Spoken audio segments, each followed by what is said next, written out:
Year జోష్ ఏ విధంగా ఉందో అందజేయడానికి మా ప్రతినిధి నూర్ చార్మినార్ దగ్గర ఉన్నారు. నూర్, సెలబ్రేషన్స్ ఏ విధంగా ఉన్నాయి అక్కడ? హైదరాబాద్ మహానగరంలో బ్యాండ్ బాజా ఆటపాటలతో జోష్తో కొత్త సంవత్సరంలో అడుగుపెట్టిన నేపథ్యంలో చార్మినార్ నీడ మొత్తం ఒక్కసారిగా ఇక్కడ ఒక పండగ వాతావరణం నెలకొంది. ప్రతిసారి హైదరాబాద్ నగర కమిషనర్ చార్మినార్ పరిసర ప్రాంతాల్లో కేక్ కట్ చేసి ఇక్కడ పాత బస్తీ వాసులు కూడా కొత్త సంవత్సరానికి విషయం చెప్తారు. మరి కాసేపట్లో హైదరాబాద్ నగర కమిషనర్ సజ్జనార్ కూడా ఇక్కడ చేరుకొని కేక్ కట్ చేయబోతున్నారు. ఈ నేపథ్యంలో చార్మినార్ నరువు మూల నుంచి అంటే నగర వ్యాప్తంగా కాదు ఇతర ప్రాంతాల నుంచి కూడా ప్రతిసారి చార్మినార్ దగ్గర వచ్చి ఇక్కడ కొత్త సంవత్సరం వేడుకల్లో పార్టిసిపేట్ చేస్తున్నారు. ఈ నేపథ్యంలో పోలీసులు కూడా ఇక్కడ భారీ భద్రత ఏర్పాటు చేశారు. మరోవైపు ఒక స్టేజ్ కూడా ప్రత్యేకంగా హైదరాబాద్ నగర కమిషనర్ కోసం ఏర్పాటు చేసిన పరిస్థితి.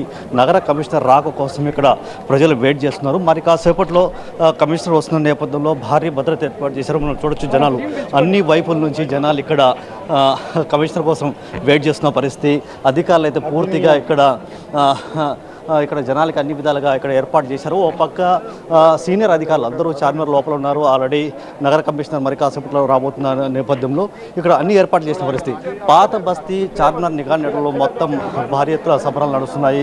కొత్త సంవత్సరం చాలా జోష్గా సంబరాలు నిర్వహించుకున్న పరిస్థితి మనం చూడొచ్చు. ఒక పక్క భాగ్యలక్ష్మి టెంపుల్, మరోవైపు చార్మినార్ నలువైపులను చూసుకుంటే చార్మినార్కి వచ్చే ప్రధాన రహదారులు పూర్తిగా నిండిపోయాయి. పెద్ద ఎత్తున ఇక్కడ సంబరాలు నిర్వహించుకున్నారు. సాధారణంగా పాత బస్తీ లాంటి ఏరియాలు అయితే ఇక్కడ భారీ భద్రత ఏర్పాటు చేస్తారు. కానీ ఇతర ప్రాంతాల నుంచి వచ్చి ఇక్కడ సంబరాలు నిర్వహిస్తున్న నేపథ్యంలో పోలీసు అధికారులు ఎలాంటి ఇబ్బంది జరగకుండా ఇక్కడ ఏర్పాటు చేసిన పరిస్థితి.